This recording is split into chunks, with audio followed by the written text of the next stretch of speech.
Alors aujourd'hui, une vidéo sur le film Automata.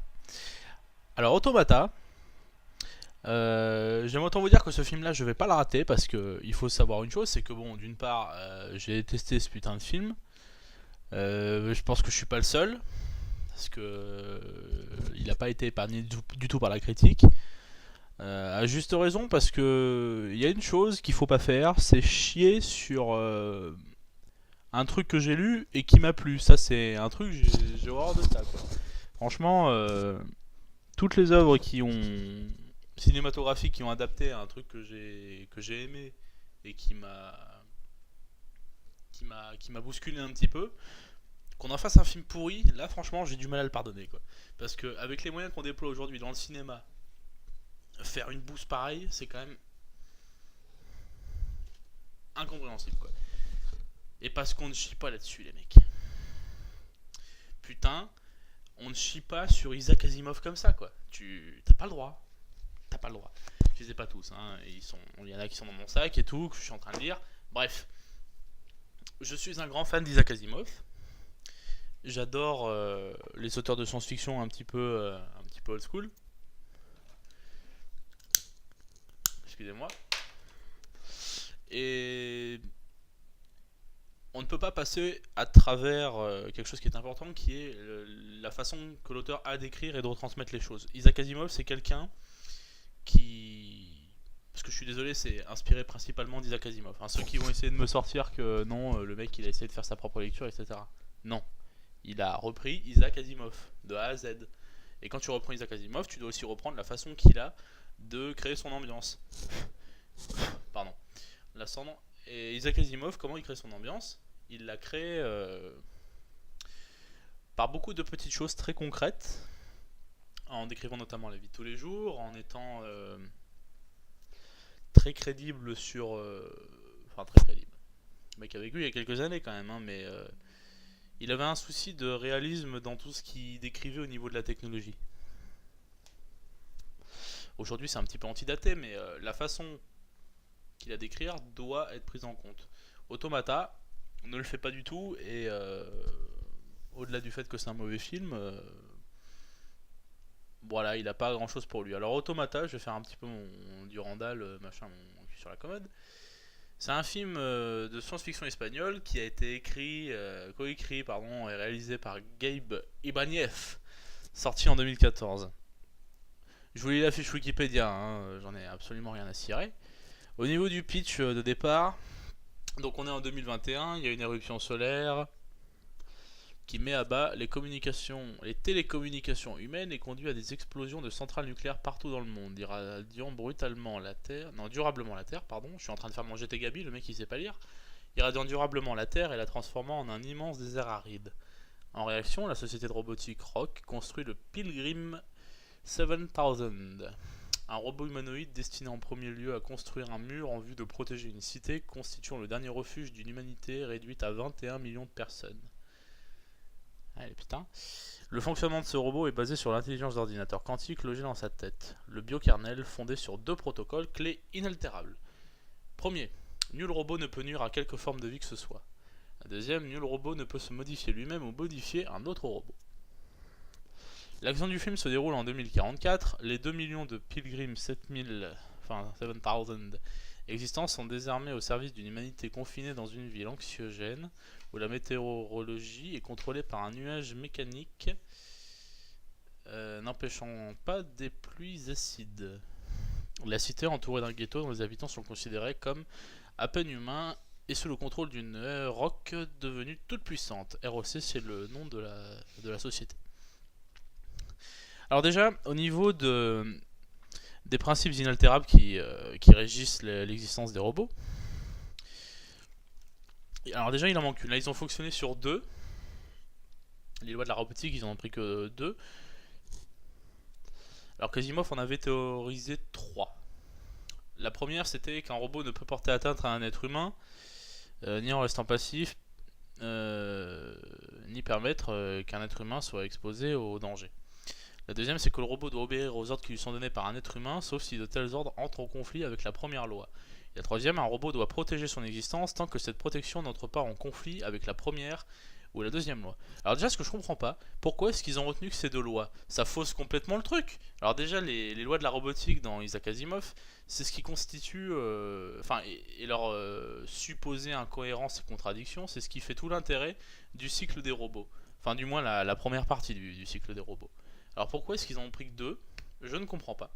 Est-ce que c'est pour prendre des distances avec l'œuvre d'Asimov, ce qui est un contresens, puisque de toute façon, tout le monde sait que ce qu'ils ont voulu, c'était rester fidèle à cette œuvre-là. Mais d'un autre côté, est-ce qu'ils ont voulu aussi s'en démarquer avec ce détail en oubliant une loi Je sais pas. Toujours est-il que moi, ça me paraît pas cohérent. Parce que le pitch du film, c'est que des robots commencent à se suicider. Et là, dans les lois, ben, rien ne leur interdit de se suicider, quoi. S'ils ont envie de le faire, ils peuvent le faire. La troisième loi de Isaac Asimov, c'est qu'un robot doit protéger son existence tant que cette protection n'entre pas en conflit avec la première ou la deuxième loi. Et là, il n'existe pas, quoi. Il y en a deux, c'est qu'ils peuvent pas nuire à une forme de vie, ils peuvent pas se modifier eux-mêmes ou modifier un autre robot, mais ils ont parfaitement le droit de se tuer s'ils veulent, quoi. Voilà, première incohérence. Alors pour continuer le pitch, parce que là du coup j'ai divergé un petit peu, Antonio Banderas, qui est l'acteur principal, joue le rôle d'un type qui travaille pour la ROC, cette fameuse société qui construit et entretient les robots. Il a le rôle d'un espèce de contrôleur qualité qui fait le tour des robots qui marchent pas et il doit comprendre pourquoi ils marchent pas et la société fait en sorte de corriger le problème. Ce qui m'a déçu dans le film, c'est que j'ai bien aimé le début, mais vraiment bien. Je me suis dit putain, enfin un truc qui c'est pas Terminator, c'est pas machin, c'est j'adore Terminator, attention, c'est un de mes films préférés, mais ça change quoi. Ça change. C'est très Asimovien parce que c'est vraiment le futur sale, le futur usé, comme dit Durandal. J'arrête de faire des références à ce mec-là, c'est pas possible. Le futur usé, les robots ils sont pas nickel, ils sont pas tout blancs tout propres, voilà, ils ont des ratés, ils sont pas parfaits. Et l'ambiance en elle-même, c'est du post-apo, avec des décors autour des déserts rocheux, etc. Et moi, ça me déplaisait pas du tout. Et je suis arrivé jusqu'au moment où il va justement dans le désert. Et puis là, je me suis mis à décrocher. Je me suis dit, mais où est-ce que ça part ce putain de film? Enfin, qu'est-ce que c'est que ça, quoi? Je pense qu'ils ont voulu faire quelque chose de contemplatif. Euh, Ce qui peut s'entendre, mais il faut que le contemplatif nous donne au moins matière à réfléchir sur quelque chose. Là, on nous donne des trucs qui sont extrêmement bateaux. Il n'y a pas d'éléments nouveaux à porter sur telle ou telle idée. J'ai bien compris que les thèmes de réflexion sur le film, c'était qu'est-ce qui fait la vie, qu'est-ce que, quel est notre, si on prend un robot et qu'on le met face à nous, qu'est-ce qui fait qu'on peut dire que c'est un robot et que moi je suis un humain? C'est ça grosso modo le pitch du film, quoi. Alors je vais essayer de pas spoiler, enfin franchement le film n'a aucun intérêt, quoi, donc à la limite le spoiler, bon je vais pas le faire, mais je pourrais le faire malgré tout. Je pense pas que ça vous priverait d'une expérience exceptionnelle, quoi, vraiment.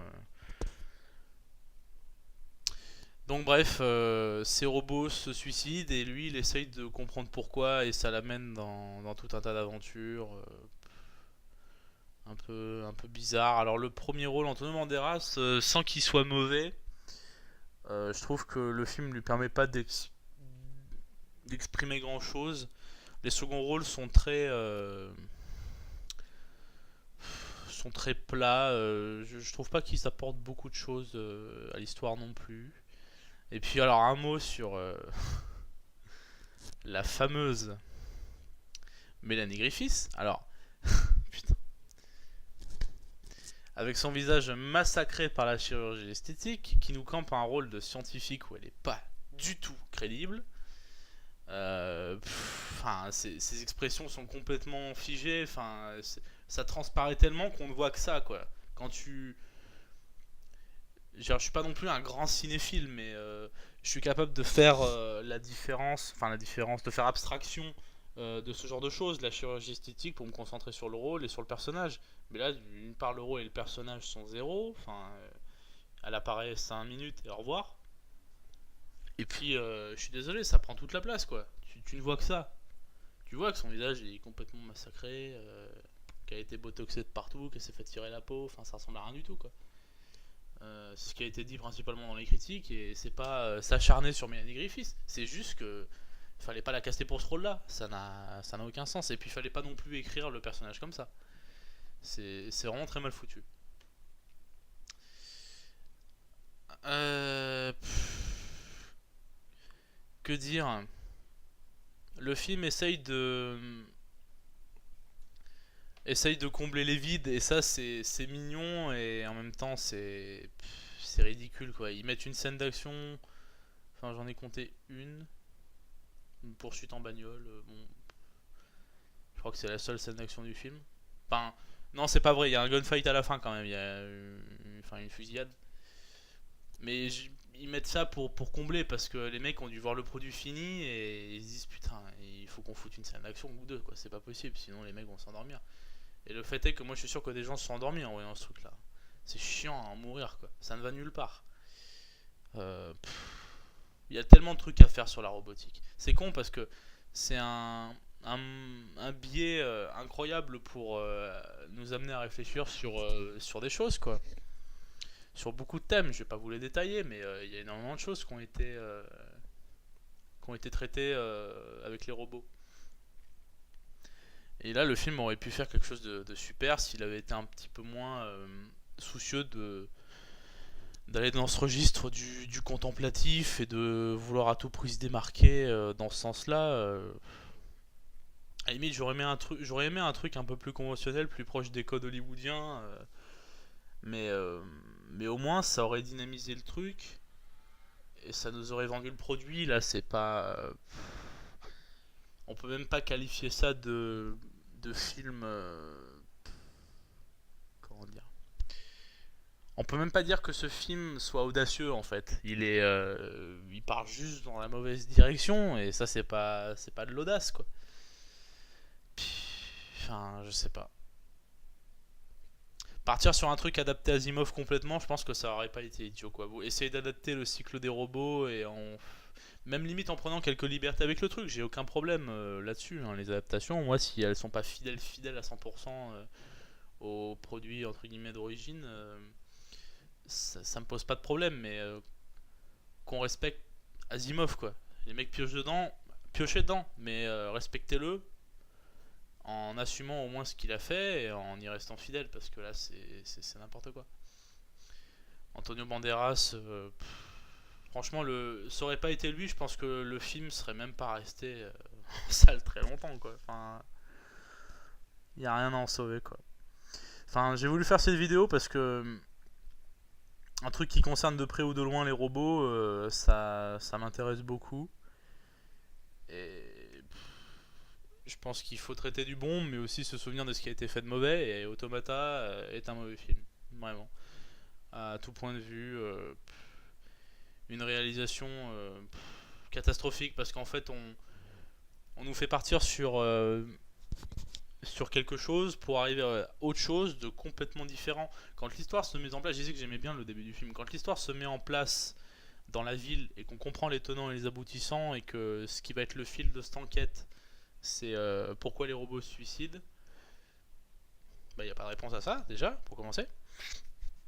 Il y a une scène magnifique de conneries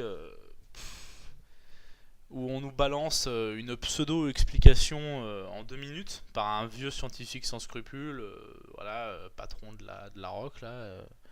Le mec nous balance son truc, on se dit bon, admettons, on arrive à la fin, rien, mais rien de ce qu'il a dit n'est crédible. C'est autre chose. Autre chose. Je me dis, les enjeux vont enfin arriver à la fin, mais non, il n'y a rien qui est résolu, rien du tout. C'est encore une fois artificiel. C'est c'est du préfabriqué, quoi. C'est vraiment ça. C'est du préfabriqué. On se dit là, à ce moment-là, il faut qu'il y ait un vieux scientifique un peu méchant qui donne une explication. Ils le font à ce moment-là. Voilà. Les seconds rôles, c'est des mauvais acteurs de série B, clairement. Vraiment, les mecs sont méchants pour être méchants, aucune profondeur. On sait juste que c'est des salopards. D'accord. Euh, Sur la personnalité des robots, quelque chose qui était intéressant, moi je ne les trouve pas du tout attachants. Euh, Leur design me plaît quand même. J'aime bien ce côté. Ils sont pas parfaits quoi. Physiquement, ils ont des lacunes. On sent que c'est pas un concept qui est encore maîtrisé à 100% les robots. Mais c'est au niveau de leur personnalité, ça n'apporte rien. Ce qui est bien avec les films sur les robots, c'est que justement on peut véhiculer des émotions avec peu de choses. Avec juste un geste ou enfin, un plan sur un robot qui fait une petite chose, ça suffit à véhiculer beaucoup de choses. C'est ça l'intérêt de la SF robotique, entre guillemets. Et voilà. Et puis ce que je voudrais dire, c'est que, pour revenir encore une fois sur Asimov, il dit dans le préambule du cycle des robots que lui, ce qu'il avait le souci de faire, c'était, comme certains auteurs avant lui, c'est de briser les codes, on va dire, originels de la science-fiction autour des robots. C'est vrai avant Asimov, les robots, c'était beaucoup des créatures artificielles qui se retournaient contre leur maître, en fait. Il disait que c'était une constante avec laquelle, enfin, qui voulait dégager quoi. Il en avait marre de ça. Il dit les robots, ça peut être des personnages à part entière et qui ne sont pas uniquement des personnages de type qu'on retrouve chez Dante par exemple, où le mec veut absolument créer quelque chose de parfait et sa création lui pète à la gueule et il se rend compte qu'il aurait jamais dû faire ça et qu'il voilà, il le paye. C'est Dante, c'est ça. C'est pas moi qui le dis, c'est Asimov. Hein. Et bah, justement, le film tombe à la fin exactement dans cet écueil contre lequel Asimov enfin, contre lequel Asimov voulait, dont Asimov voulait se prémunir. Je vais y arriver. Enfin, je peux pas dire la fin, donc voilà, je dis juste ça. C'est pour dire à quel point ils ont entre guillemets trahi Asimov jusqu'à la fin, quoi. C'est faux dans la façon de le retranscrire à l'écran, c'est faux dans les enjeux déployés, c'est faux dans les lois de la robotique, c'est faux dans tout. C'est un film qui part dans le mur déjà au niveau du script et qui est dans le montage final même n'arrive pas à faire les bons choix. Donc voilà. Je suis extrêmement déçu par ce film. C'est dommage. Bonne idée de départ, bon départ, bonne photographie au début, vraiment une bonne ambiance, je sais pas, j'aimais bien les couleurs, j'aimais bien la focale, j'aimais tout quoi. L'esthétique du film me convenait, le départ que ça prenait était sympa, mais non. À partir de la moitié du film, ça marche plus. Là, j'ai complètement décroché. Je me suis dit où ça va quoi. Et je ne sais pas où ça va. À un moment dans le film, il traite en miroir de comment l'humain crée. Enfin, pas en miroir, mais. Enfin, si, en miroir, si. En fait, la femme d'Antonio Banderas est enceinte. Et du coup, ils se sont dit.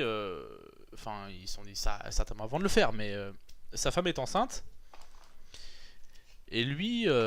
Enfin. Et la question, c'est comment est-ce que le fait d'être un humain est régi par le fait qu'on peut donner la vie. Voilà, j'ai enfin réussi à formuler mon truc. Est-ce que c'est ça qui fait nous des humains? Il se trouve que les robots euh, donnent la vie en fait à la fin du film, entre guillemets. Enfin, bon, allez, j'en ai marre, je spoil, j'en ai rien à foutre. Ils construisent un clébard quoi. Un animal de compagnie quoi. J'étais là, je regardais les films, bon, je devais être dans cette position là à peu près. Et là, what the fuck les mecs? Ils ont construit un clébard. Pourquoi On ne sait pas. En fait, c'est rigolo parce qu'il arrive avant, Antonio Banderas, en fait, il erre dans le désert avec les robots pour des raisons que je vais pas évoquer. Et il arrive à une espèce de hangar où il rencontre une intelligence artificielle qui est censée agir sans être régi par les deux lois de la robotique. Et le mec, il a comme projet de construire un truc. Mais moi, je me dis, putain, c'est pas possible. Il construit un générateur pour que les robots aient une énergie autonome ou du coup pour s'émanciper des humains ou quelque chose comme ça, vu qu'il a eu. Enfin, il aurait le droit de le faire, quoi. Mais enfin, c'est con, les lois sont tellement mal faites que. Les robots auraient très bien pu construire ce truc sans les... Enfin, même avec les lois, c'est débile. Mais bref, le mec construit un truc d'enfer. En fait, il récupère des pièces un peu partout, il les rapporte une par une, et il les dispose sur un truc. Et là, à un moment donné, le Antonio Banderas leur donne la pièce qui leur manque. Donc, je sais pas, c'est une espèce de source d'énergie en forme de boule. Le mec, il place ça au centre, et genre, comme un Lego, c'est la dernière place du Lego, quoi. Et là, ils ont construit un truc de ouf. Je me dis, putain, ça va sortir de terre et tout, c'est génial. Et c'est un putain de clébard, quoi. Ouais. Je pense que c'est ça. À mon avis, ils ont voulu dire si un robot peut créer la vie, c'est qu'il est aussi humain que nous. Je pense que c'est ça le truc. La fin, la fin est zéro. Zéro, quoi. C'est nul à chier, quoi. C'est aucun sens. C'est complètement raté. Ça ne va nulle part. Ça prétend ouvrir des portes, ça n'en ouvre aucune. C'est des trucs qui ont été vus et revus. Je veux dire, iRobot avec Will Smith avait déjà fait une fin comme ça. Enfin, avait déjà traité l'humanité des robots. Voilà quoi, beaucoup mieux que ça quoi. Et ça remonte à quelques années. Je sais c'est quoi, 2002 ou 2004, un truc comme ça, iRobot. Enfin, et puis c'était bien quoi. C'était pas le futur usé, mais c'était un futur avec des robots. Bon, j'avais pas trop aimé l'esthétique du film par contre, mais je suis allé au bout et puis j'ai dit j'ai bien aimé quoi. C'est pas un film grandiose non plus, mais enfin voilà. Bon allez, je vais pas m'étendre plus. Automata, mauvais film. Moi, si des gens, sincèrement, hein, si des gens ont aimé ce film, ne me crachez pas dessus s'il vous plaît. Je vous demande juste un truc. Expliquez-moi pourquoi vous l'avez aimé s'il vous plaît. Et puis, et voilà, je serais ravi d'échanger là-dessus. Mais peut-être que ce film m'a échappé. Il y a beaucoup de films qui m'ont échappé, hein. Mais je pense que celui-là en fait peut-être partie. Mais voilà, si vous avez aimé, ben voilà. Et je vous écoute. Voilà. Prenez soin de vous et puis à très bientôt. Au revoir.